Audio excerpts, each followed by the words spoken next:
Hola, un saludo a todos. Este es el podcast de Comunidad Nexo. Mi nombre es Diego Araya, me acompaña mi amigo José Pablo. ¿Qué tal? ¿Cómo estás? Pura vida, gracias a Dios. Cerrando semana. Sí, correcto. Semana de entrada de clases. Así. Semana fuerte. Intensa, llena de cosas. Sí, claro.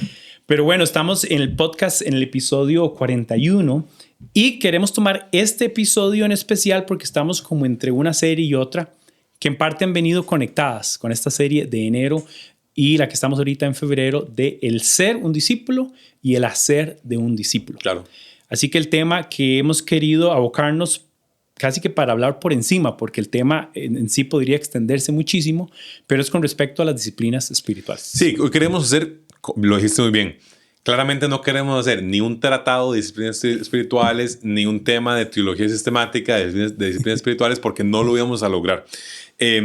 Es demasiado amplio el tema. Entonces, realmente lo que queremos hacer es, de cierta forma, ubicarlo dentro de esa intersección entre desde adentro, enero, el ser, y hacia afuera, febrero, el hacer del discípulo. Y decir, bueno, como este es el primer podcast y queda como en ese vínculo, ¿cómo unimos este ser y hacer del discípulo a la luz de las disciplinas espirituales? Claro, y también por la pregunta, en algún momento nos cuestionamos, mira, ¿las disciplinas espirituales son algo del hacer del discípulo? O del ser. O del ser. Y creo que llegamos a la conclusión que está en parte conectado con los dos. Y parte de lo que queremos tal vez compartir hoy es esta idea de que están ahí para que podamos permanecer y estar y ser esos discípulos. Casi que las disciplinas son un regalo del Padre para conectarnos con Él mismo a través de la obra que a través de Cristo nos ha introducido en esta relación con el Padre. Sí, claro. Hay una buena forma de verlo, como decías, que es que están hechas para el disfrute, no para hacer una carga. Creo que ese es un punto de partida con el cual quisiéramos iniciar. Ahorita vamos a ir a través de ellas de manera rápida y luego comentamos un poquito al respecto, pero están hechas no para hacer un peso que sobrellevar, sino que están hechas interesantemente, aquí tal vez podríamos llegar hacia el final, para ser parte del ser y a su vez para caracterizar el hacer. Entonces, qué interesante cómo vincula ambos temas. Conecta los dos, claro. 3 puntos queremos ver, 3 disciplinas espirituales. Sí. Las escrituras. Escrituras, oración. Y el ayuno. Y el ayuno, que ese es el preferido tuyo. El ayuno. Vamos a continuar con las escrituras, entonces. Vamos a iniciar con las escrituras, ¿sabes? Muy bien, las escrituras, desde luego nos referimos a la lectura de la palabra, nos referimos a la meditación en la palabra, nos referimos a estar en contacto constante con lo que entendemos es la Biblia, la palabra de Dios. Los jóvenes están desde enero en una serie, que se llama Lámpara sobre la palabra. 4 enseñanzas sobre el tema palabra. Y bueno, entonces tal vez para iniciar con temas de escrituras vamos a ir a Juan, capítulo 5, versículo 39. Tal vez si nos contás un poquito qué está pasando en Juan 5, porque como ya es el 39 ya va hacia el final. Entonces, ¿cuál es el contexto en el cual Jesús dice lo que vamos a ver? Sí, Juan 5 es un pasaje interesante porque a Jesús lo están cuestionando con respecto a quién dice él que él es, que si él es el Hijo de Dios, el enviado, el Mesías y tal y tal. Y él aquí en Juan 5 interpone 5 testigos de quién es él. Curiosamente, él habla de la palabra como un testigo de quién es él. Inclusive menciona a Moisés. Dice, si creyeran a Moisés, tendrían que creer en mí porque de él escribió. De mí escribió Moisés. Entonces, en esta parte es interesante porque Jesús hace algo interesante. Dice, ustedes aman la palabra, escudriñan la palabra, pero no terminan de encontrar lo que tienen que encontrar en la palabra porque me rechazan a mí. Que ya para mí esto es un punto importantísimo porque voy a leerlo y después tal vez voy a explicar un poquito por qué. Él dice, ustedes estudian con diligencia las escrituras porque piensan que en ellas hayan la vida eterna y son ellas las que dan testimonio a mi favor. Dice 40, sin embargo ustedes no quieren venir a mí para tener esa vida. Entonces algo que está haciendo Jesús me parece retando a estos religiosos que son estudiosos del texto, observantes, exhaustivos del texto. Lo que están diciendo es, ustedes van al texto y quieren hallar vida en el texto, pero me están rechazando a mí. Y lo que está diciendo es, deberían ver el texto y verme a mí para que se constate que entonces el texto le revela a él.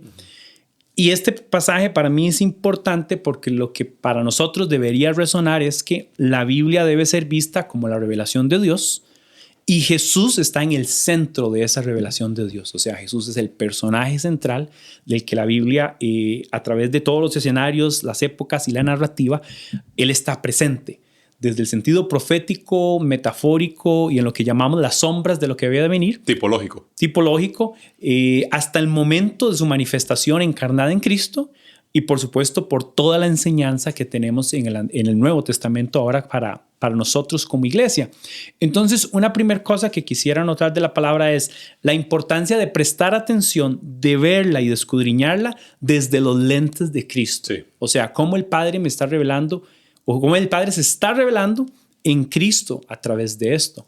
Y tal vez aquí menciono algo que en algunas veces he notado, y es que a veces la gente indaga la Biblia.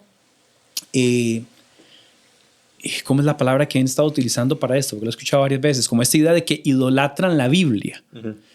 Y realmente no debemos ir a la Biblia para idolatrar la Biblia o adorar la Biblia, sino que debemos ir a la Biblia para adorar el autor, sí, para adorar al Dios que se revela. Y puede haber como una línea delgada entre eso, pero es un buen ejercicio que entonces escudriñemos la palabra. Claro, en ella hay vida, porque nos enseña y nos manifiesta de Cristo. Pero la pregunta es, ¿con qué lentes la estamos viendo? ¿Y con qué sentido? A veces también podemos ir a la Biblia porque queremos encontrar la justificación para X y Y cosa en mi vida, o en el caso de los fariseos, que la escudriñaban para poner más cargas aún sobre los demás. Esto es interesante porque la dinámica de acercarnos a la Biblia podría no ser o podría no tener la iniciativa o la actitud correcta. Que al final de cuentas la intención de lo que parece que estás mostrando es la razón de ir a la Biblia es para escudriñar, como lo hacían los fariseos, sí, pero con la intención de ver a Cristo. Claro. No como lo hacían los fariseos, que lo escudriñaban con la intención de no ver a Cristo. O sea, claro, en su contexto específico Jesús le está diciendo, ustedes están haciendo algo que hay que hacer, que es escudriñarla, sí, pero están fallando en el punto medular, que es que yo soy la revelación más plena y más clara de eso que ustedes están escudriñando. Exacto. Sí, exacto. Ese me parece clave porque entonces nos habla de un primer medio o forma de acercamiento en cuanto a la disciplina espiritual de la lectura de la palabra, sí, que es la búsqueda constante de Cristo en sí, esto. Desde luego, no hay que pensar, digamos, ¿verdad?, que cada palabra nos puede llevar a un extremo de pensar que a veces Cristo está donde más bien estamos viendo algo completamente opuesto a lo que revelaría. Estamos viendo, claro, el carácter del ser humano caído. Sí, viendo... sí, la historia de la revelación tiene factores, tiene momentos. Sin duda, pero es claro que en el desarrollo histórico redentivo podemos ir viendo ese hilo rojo cómo va apuntando hacia Cristo. Sí, sí. Eso nos habla de un primer punto en relación con el tema de Escrituras. Sí. Tal vez pasaría a un segundo, que es uno que viene incluso del Antiguo Testamento. Si nos acompañan quienes estén llevando su Biblia, es Josué capítulo 1, versículo 7, 8 y 9.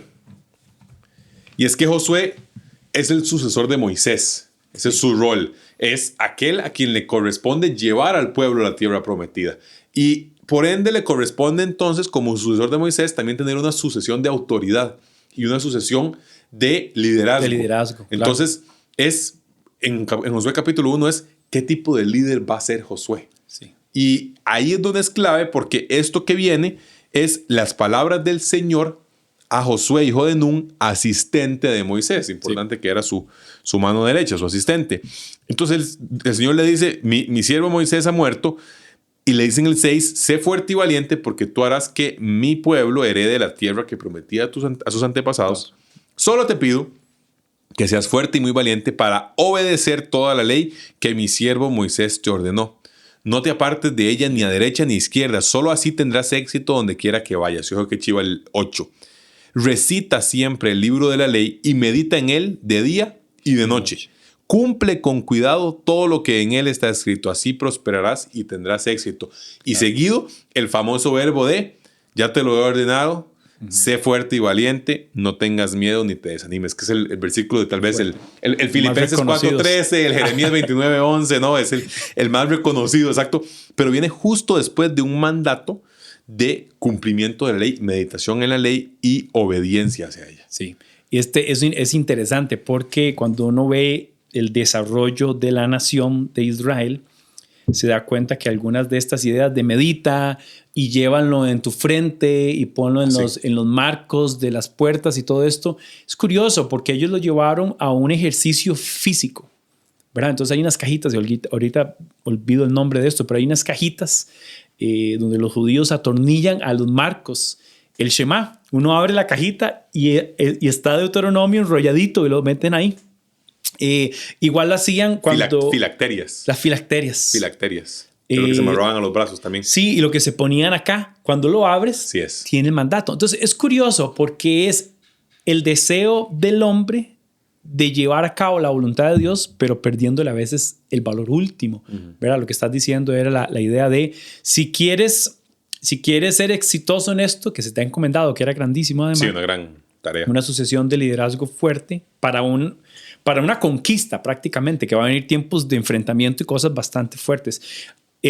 Vivan en obediencia, y esta idea de mediten y mediten y mediten era algo como de seguir, vamos a ver, como seguir indagando para conocer a ese Dios que era central en el desarrollo de la historia del pueblo judío. Que los fariseos, que los maestros, los rabí en su tiempo, lo que le decían a sus discípulos es lucha con la palabra. Y esa lucha con la palabra era esa idea de que fueran a la palabra, fueran a la ley, y entonces ellos pudieran luchar con los conceptos. ¿Por qué? Porque los conceptos de entrada no necesariamente eran tan fáciles ni de entender y menos de vivir. Sí. Y el maestro decía, lucha con la palabra, que tiene que ver con medite y de día y de noche, y de día y noche, y traía ese sentido de conocer al Dios. Sí, hay si se quiere, subconcepto dentro de lo que estamos viendo de disciplina espiritual de escrituras, que es la meditación en las escrituras. Es decir, no solo la lectura, sino la meditación, ¿verdad? El Salmo 1, dichoso el que no sigue el consejo de los malvados, ni anda en senda de pecadores, sino que en la ley del Señor se deleita y día y noche medita en ella. Hay una sensación de que la palabra esté muy presente. Yo siempre lo he entendido así. Tal vez ubico casas hoy en día, siglo XXI, en las que no es común conversar la palabra. O sea, la palabra no está presente en el día a día. Se siente extraño, se siente ajeno a la realidad de esa casa conversar acerca de la interpretación de un versículo, cómo podemos hablar de tal pasaje, contar las historias, lo que sea. Sí. Y hay otras casas que conozco en las que es común hablar de la historia de David, la historia de Samuel, las historias bíblicas de Jesús, etcétera, etcétera. Entonces es como una sensación de que la palabra esté presente en todo momento. Sí. Y así como lo lleva, o lo puedo ver en casos familiares, también lo podemos ver en casos de personas individuales. La meditación es un tema, el recitar, como dice Josué 1, y el meditar, como dice Salmo 1, es esa idea de que esté constantemente ahí. ¿Sabes cómo lo pienso yo? Como las vacas que rumian. Sí. Eso se llama, ¿verdad? Que pasa una y otra vez entre los estómagos y todo. Exactamente. Y lo devuelven y usted la vaca que está de nuevo. Esa sensación. Porque usualmente, hay que ser sinceros, tenemos un acercamiento a la palabra cadena de comida rápida. Nos parqueamos, deme lo que necesito, pago, me voy y sigo con lo que tengo que hacer. Que podríamos decir con esa metáfora que no sustenta. Que es comida rápida. Fue tan rápido, fue tan veloz y además en una proporción con respecto a todo lo que hacemos en una semana. Pensemos en eso. Todo lo que se hace en una semana entre el trabajo, la casa, los niños, toda esa dinámica. ¿Cuánto de ese tiempo es tiempo efectivo meditando en la palabra? Así es. O estudiando. Y aquí tal vez mencionaría, tal vez para avanzar un poco más en los siguientes temas, en que hay varias formas de hacerlo. O sea, está la lectura devocional, una lectura tal vez más ágil, más rápida, más sencilla, pero cotidiana, que me pone a pensar y a cuestionar ciertas cosas. Me pongo a pensar tal vez en una lectura un poquito más documentada, que la llaman lectura documentada porque tú ya tienes varias versiones y estás indagando en el contexto y en los idiomas y ya estás viendo, estás escudriñando, digamos, estás haciendo un estudio de la porción. Hay otra lectura que es como comunal. Yo pienso cuando vamos a dormir a los chiquillos tenemos una lectura, es una lectura donde estamos nosotros hasta casi que reinterpretando, ¿verdad? Porque a veces si lo haces desde un libro de un niño, pues está así, pero si lo haces de la palabra, estás tratando de al mismo tiempo como ponerlo a nivel de ellos. Entonces la pregunta es, ¿Cómo podemos ser prácticos en esto? Así Ahorita es. hay aplicaciones, hay múltiples Biblias, hay unas Biblias lindísimas para hacer como Bible Journaling con dibujitos, Está con la Biblia de las letricas. princesas que tiene Valeria Alfaro. Por favor, pregúntenle que se la enseñe. Es una cosa bella, una cosa sin precedente. Pero lo curioso es esto. Con tanto acceso a tantas herramientas y al texto de diferentes formas, todavía nos cuesta sentir que, como dice Colosenses, que abunde entre ustedes la palabra Sí. en abundancia, Toda riqueza. con toda riqueza. Y cuesta, así que es un gran reto. Yo me recuerdo cuando estaba, tal vez tenía 12 o 13 años y recién me había convertido y comenzaban en la iglesia con este asunto de la lectura de la Biblia en un año. Y me pasaba, yo no he sido nunca el muchacho más interesado en la lectura, ¿verdad? Entonces yo me recuerdo que yo me proponía y en la iglesia decían, ¿cómo les fue? Y tal día y tal cosa. Y yo perseveraba y había un momento donde fallaba.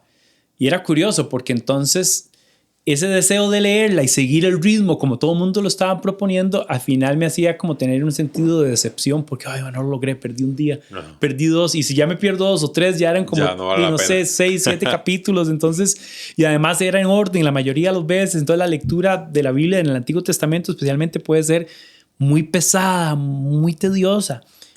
Entonces, cuento esta historia muy rápido porque para mí en algún momento la Biblia me hizo sentir que yo fracasaba constantemente con leerla. Pero bueno, llegó un momento, de hecho muy joven, donde la leí completa. Cuando yo la leí completa, en parte yo hice, check, ya me la leí. Vean la semejante cosa, yo ya la tengo y la había hecho así. Pero cuando yo después cuestioné qué recordaba o qué entendí o cómo armonicé todo lo que leí, Claro. yo decía, no estoy en ser todavía. ¿Sí me entienden? Pero entonces digo todo esto para que la motivación de nosotros es constantemente ir a la palabra porque es la voz de Dios Así es. revelándose a nosotros, Así es. mostrándonos el modelo, Hablando de mostrándonos a Cristo. Exactamente. Y aclaro esto, si alguien quiere escuchar la voz de Dios, así la palabra. Además, ahora tiene, más, aquí la tiene, estas nuevas aplicaciones, tienen Que la la leen. aplicación, sí, se la leen, o sea, todo suena ahí.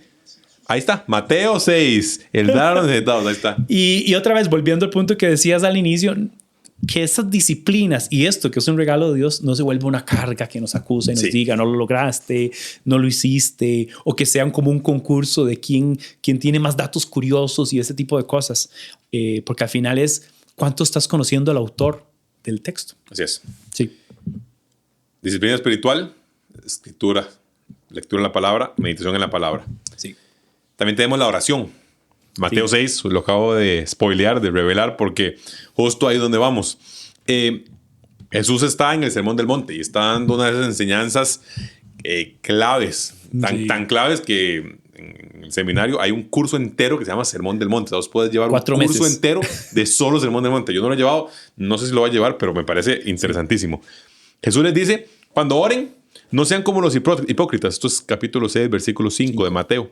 Porque a ellos les encanta hablar de pie en las sinagogas y en las esquinas para que todo el mundo los vea. Ellos ya obtuvieron su recompensa, les dice Jesús. Pero usted entre en el cuarto, cierra la puerta, ora al Padre que está en lo secreto. Y ahí el Padre que ve lo que se hace en secreto te recompensará. No hablen solo por hablar como lo hacen los gentiles, porque ellos creen que van a ser escuchados solamente por decir muchas palabras, sino que no sean como ellos, porque su Padre sabe lo que ustedes necesitan antes de que se lo pidan. Sí. La oración. La oración es sin duda alguna otra de esas disciplinas espirituales. Aquí Jesús nos hace, voy a agarrar yo las frutas que están bajitas en la interpretación. Muchas gracias. Que es, voy a agarrarlas rápidamente, que es, Jesús hace un énfasis en que no es un acto público en el sentido de que sea para agradar a los otros seres humanos, Sí. sino que Jesús dice con claridad, es un acto espiritual para con el Padre. Y Personal. Exacto. Y esa es... Ahora, ¿hay algo malo en orar públicamente, de manera corporativa? Desde luego que no. Pero la intención de Jesús no es... no era que el problema era que los hipócritas lo hacían en grupo. Era que lo hacían en las esquinas de las plazas para que la gente los viera. Para vanagloriarse. Así es. Entonces, la oración como ese hablar con el Padre realmente en un espacio privado y en un espacio, digamos, espiritual y en un espacio de él y yo. Sí.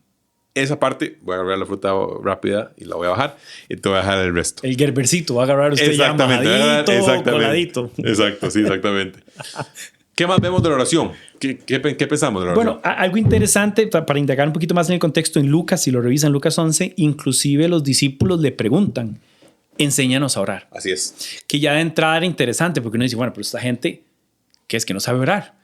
Y la respuesta es, pues claro, saben orar, es parte de su dinámica ritual con la que toda la vida han sido criados. Levantarse al comer, al ver cosas a la cosecha. Y tenían que dirigirse, si estaban cerca de Jerusalén, como hacia alguna de las puertas de Jerusalén a ciertos momentos. Y por cierto, oraban y repetían el Shema dentro de las dinámicas. Sí. Entonces, el tema es que no es que ellos no sepan orar, sino que ellos están viendo que el maestro le llama oración algo que difiere o que es diferente a lo que ellos se les enseñó y se les mostró. Y están viendo probablemente un Jesús que además habla con un padre en una relación cercana, íntima. Y además hay montones de pasajes donde dice que Jesús se retiró dentro de la multitud, dentro de la gente, y fue al Getsemaní, que es uno de los lugares señalados como sus favoritos, y dice que en lo íntimo iba y buscaba este tiempo con el Padre. Entonces, eso que estás diciendo de que no vayan a las pasas, sino que vayan a su casa y entren al cuarto y cierren la puerta y ahí en lo secreto habla con tu Padre, ¿verdad? Que de hecho todo el tema del Padre Nuestro que viene aquí, no vamos a hacer el estudio de esto, pero el hecho que Él introduzca la oración como cuando oren digan Padre Nuestro, ya es absolutamente revolucionario. Sí. Ningún judío de aquel tiempo oraba Padre Nuestro. Ninguno. Era un tremendo atrevimiento. Era impensable. Recuerden que el nombre de Dios no se pronunciaba, no se articulaba. Entonces, ¿cómo era que ahora este rabí, este tal Jesús, dice que hablemos como a un padre? Entonces, ya esa forma en que Jesús lo presenta lo hace llamativo para los discípulos, tanto lo que les dicen, enséñanos para hacerlo. Si uno ve, el Padre Nuestro habla de reconocer la autoridad del Padre, de rogar por su voluntad, sí es. Que es algo que nos cuesta montones. Sí, de la provisión, las ofensas. Sí, de que nosotros podamos tener para con los demás la actitud que Él ha tenido con nosotros. Es casi como una oración que te somete a vivir ese estilo de vida en Cristo. Habla del dar gracias, del glorificarlo, del pedir por su voluntad, pedir por su reino. Ahora, cuando uno ve esto y lo contrasta con lo que nosotros a veces llamamos oración, estamos lejos. Sí, parece que Jesús tiene como una intención clara en hacerlo personal y en hacerlo auténtico y transparente. Me puso a pensar en Hebreos 4, cuando habla de Jesús como gran sumo sacerdote, y después de decir que tenemos un sumo sacerdote que se puede compadecer de nuestras debilidades, dice, entonces, acerquémonos confiadamente al trono de la gracia para recibir la misericordia y encontrar la gracia que nos ayude oportunamente. Claro. Eso en mi cabeza siempre se ha visto como la imagen de Hércules, la película animada, por favor vean la referencia, de Hércules cuando Hércules llega a hablar con Zeus y Zeus está sentado en el trono y Hércules llega y se va acercando al momento de hablar con Zeus y cae el rayo y Zeus se enciende y deja de hacer una estatua. No sé qué.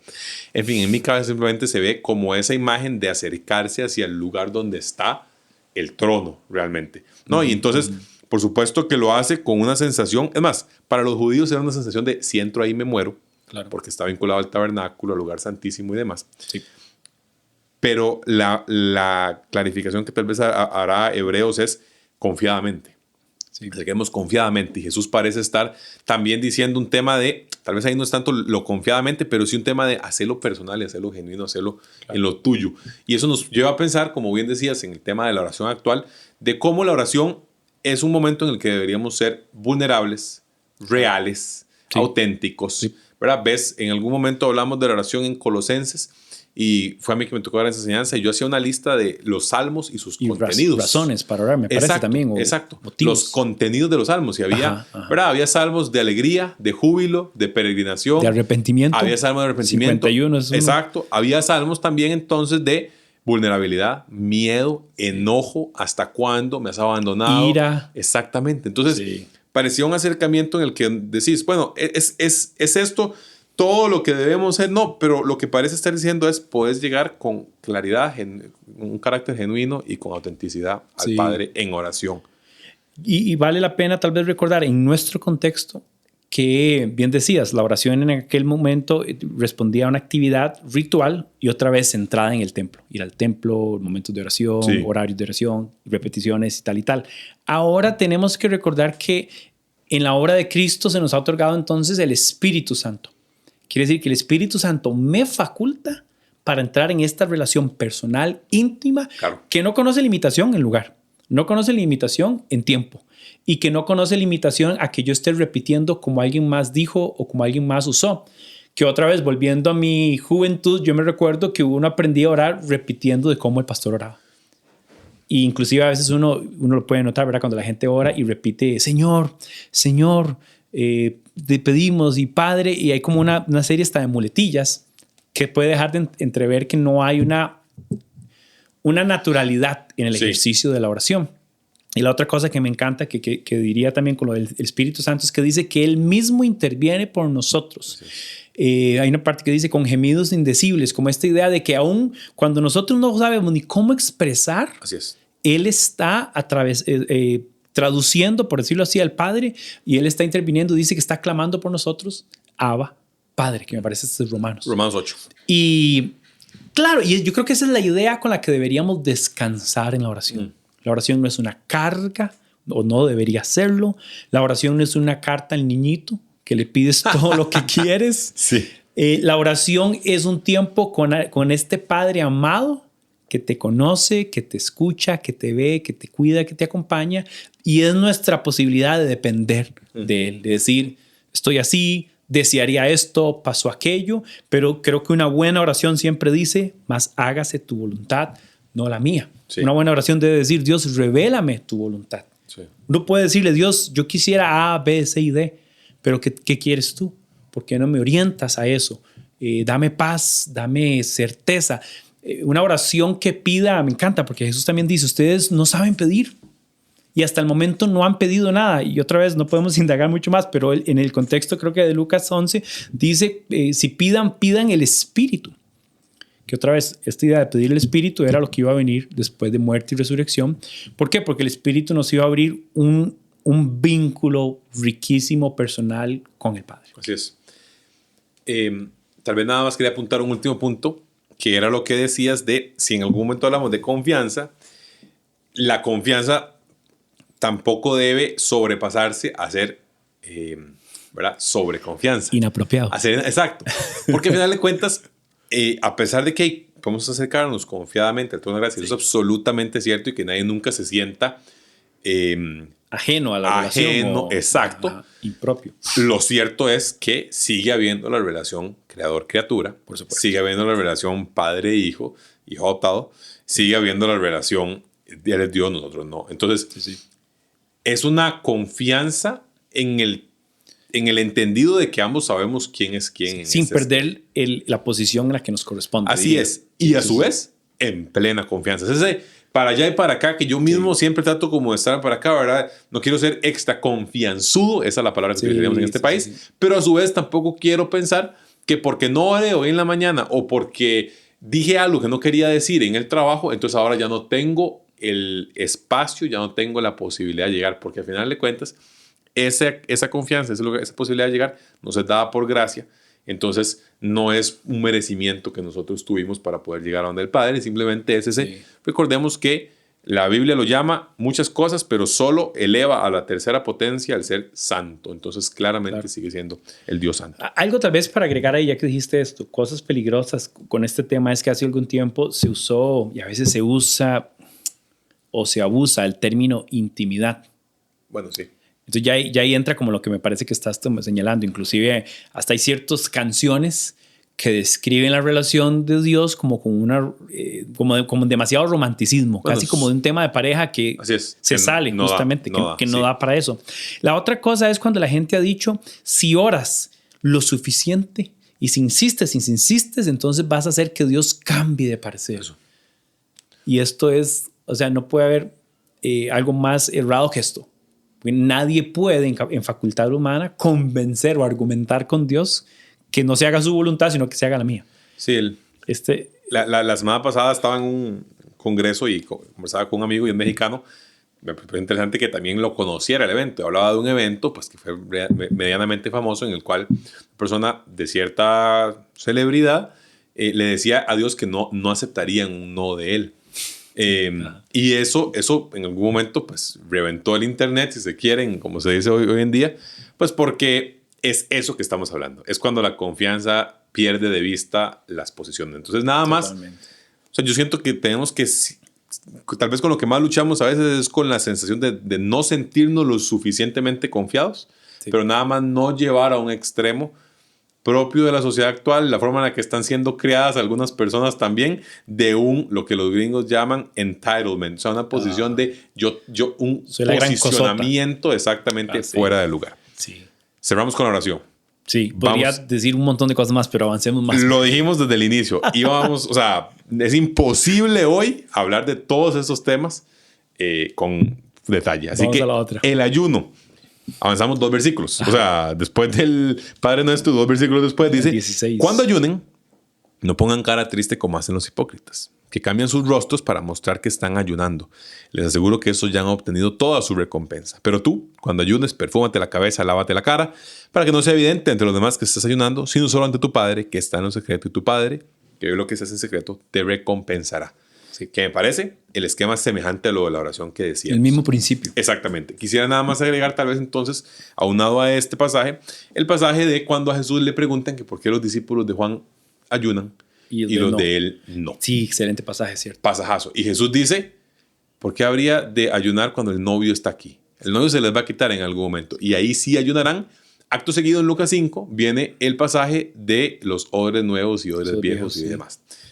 Complejísimo. O sea, en cuanto a contenido y contexto y para hacer el análisis de la exégesis, o sea, el contenido del pasaje es difícil, pero el punto tal vez es con el ayuno lo mismo que con la oración.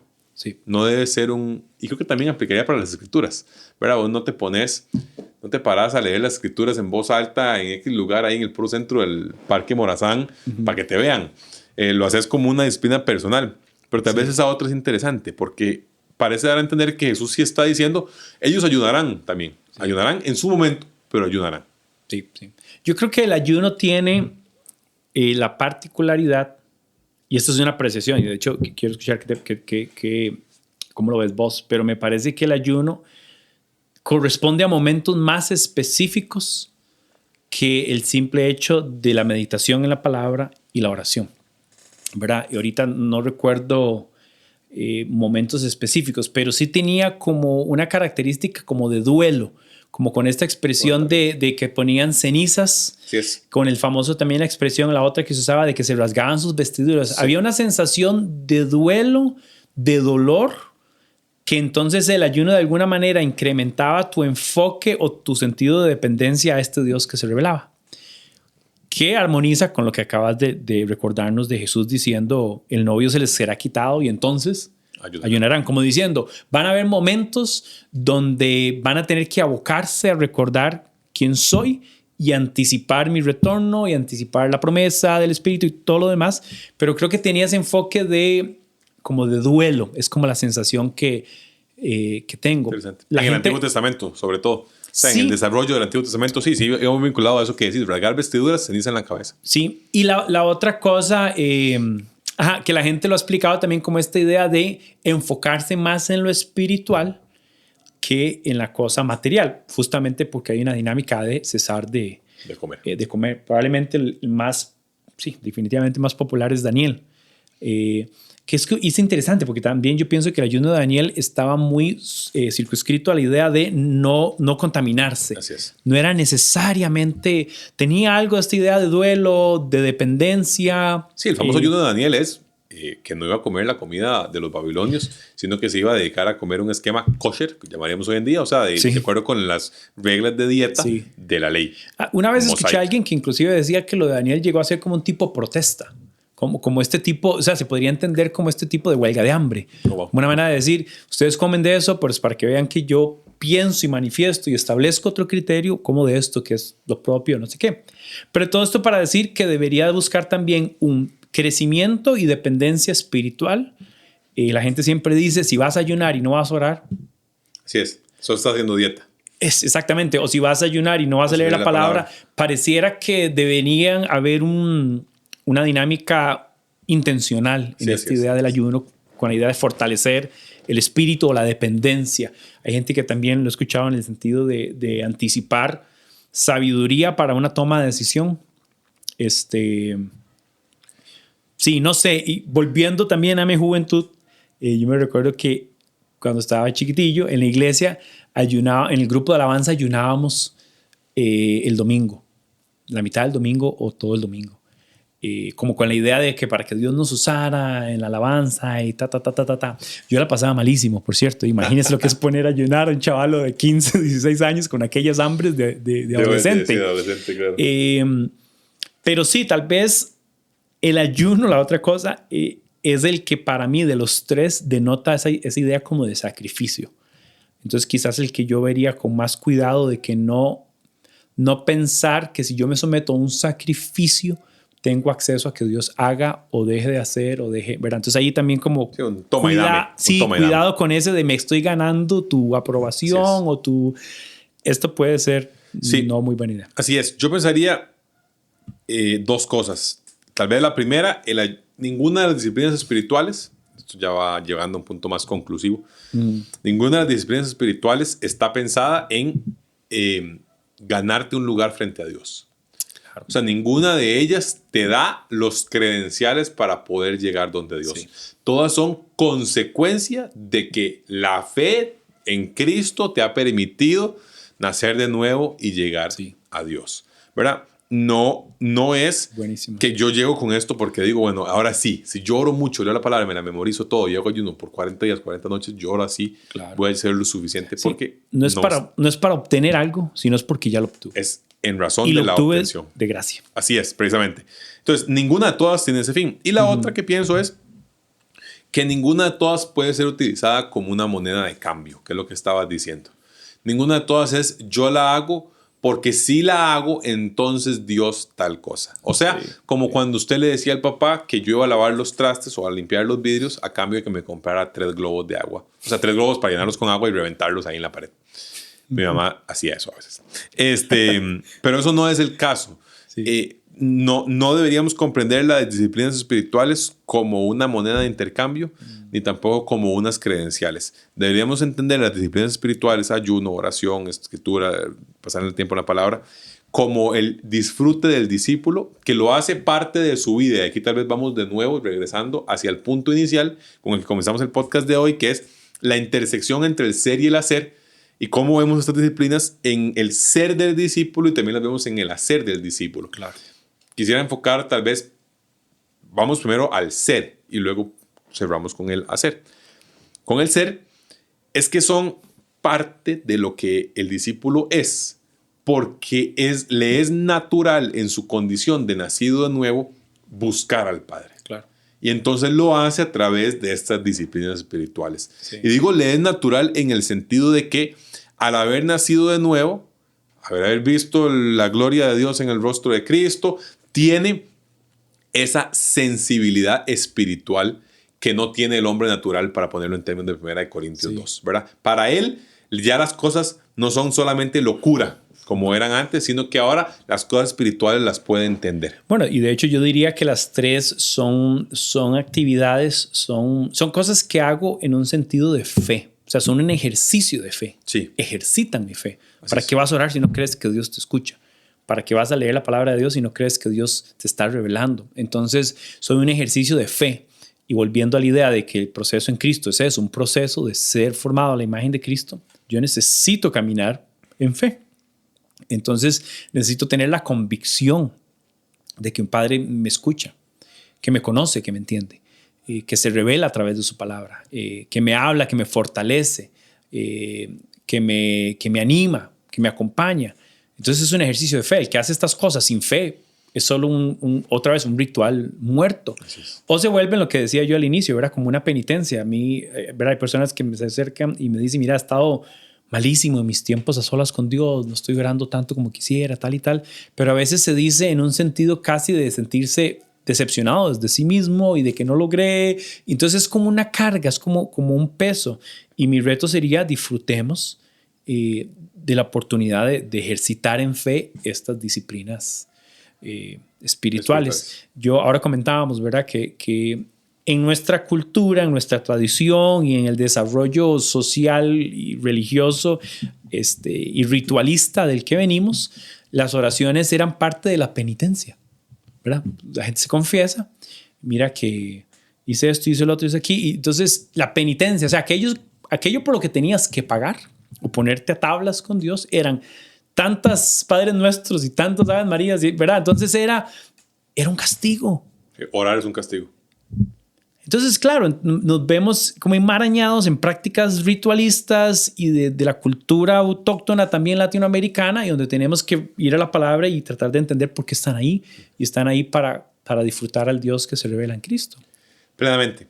Esa parte del ser me parece que es clave porque no nos lo enfoca únicamente de una perspectiva de algo que me toca hacer porque sí, sino que va moldeando mi esencia. Uh-huh. Pero a su vez, me parece interesante verlo desde la perspectiva del hacer.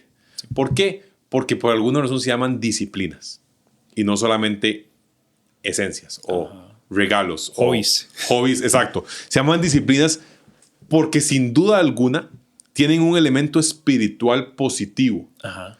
Nutren el espíritu como tal y por ende van a enfrentar la oposición en primer lugar del pecado interno y que sabe que es a través de la palabra, por medio de la oración, en los tiempos de ayuno que promuevan la palabra y la oración, que ese pecado irá muriendo y se resistirá como tal entonces a morir. Y a su vez, desde luego también, de lo que Efesios 6 llamaría las fuerzas, digamos, de maldad. O sea, sí, ¿verdad? Las fuerzas celestiales de maldad, espirituales de maldad. Pero primordialmente también el pecado está por ahí. Entonces, son disciplinas porque no las hacemos porque nos salen así como, no, ¿verdad? Como queconas. Esto, a la luz de lo que acabo de decir, que es que el hombre espiritual ya tiene esa proclividad espiritual porque el Espíritu Santo habita en él, lo lleva. Pero a su vez, ingenuo el que crea que solamente por pura ósmosis, por pura corriente, se lo van a llevar hacia que leo la Biblia todos los días, 23 horas, y mientras oro a la vez y hago ayuno todas esas 23 horas y luego en una hora hago. No va a pasar. Sí. Entonces, nos habla de ejercitarse, que me gustó como lo dijiste, porque es un ejercicio de fe en el sentido de llevar a cabo, ejercitar en el sentido de llevar a cabo algo o ejecutar, pero también es ejercitar en el sentido como lo hace un atleta, que sabe que tiene que entrenarse para correr con más rapidez o nadar con más fuerza o lo que corresponda. Sí, se crea el hábito. Se crea el hábito. Cualquier persona que es disciplinado en algo, con el tiempo de la disciplina lo llevó al hábito. Así es. Y ahí hay un valor grandísimo. Así es. Y es esa mezcla entre lo hago porque es parte de mí, pero lo hago también porque de cierta forma es algo a lo que me he dispuesto a hacer, a lo que me he entrenado a hacer o lo que me estoy entrenando a hacer. Así que es esa mezcla sana. Creo que vincularlo dentro de ambos puntos lo que nos permite es no sentir culpa por el hecho de no hacerlo todos los días, en toda hora, en el mismo esquema, sino poder sentirlo como un aspecto de disfrute, pero a su vez en ese disfrute nos lleva a saber que es algo importante que sigamos trabajando, porque se disfruta pero requiere hacerlo. Donde a veces la motivación no entra, la disciplina entra. Te sostiene, exactamente. Literal. Porque es mentira que todos los días de tu vida te levantas diciendo hoy voy a pasar tiempo en la palabra, voy a orar con el Señor, le voy a contar todo lo que está pasando. No es cierto. No. Eso no es una realidad que estamos queriendo vender aquí humo, que todo el mundo diga, no, esos dos chavalos deben ser así. Seguro vuelan. O sea, exacto. Levitan. No, eso tampoco es cierto. Y la realidad es que todos buscamos ese acercamiento real con el Padre. Buenísimo, buenísimo. Las disciplinas espirituales, oración, la lectura de la palabra, la meditación y el ayuno son del ser y son del hacer. Están ahí para disfrutar, están ahí para conectarnos con el Padre, mantenernos ininterrumpidamente en el proceso en el que nos está formando. Así es. Buenísimo, gracias por la conversación. Creo que queda un montón más de tema ahí. Sin duda. Por conversar. Pero bueno, queremos invitarlos a nuestras siguientes reuniones. Recuerden que estamos reuniéndonos 3 domingos, los primeros 3 domingos del mes. Así que nos vemos, si Dios lo permite, este Este domingo. Sí, estoy dando el anuncio de la gente. Correcto, sería el 18. El 18 es el de siguiente febrero. domingo de reunión. Así que sin más, que Dios los bendiga.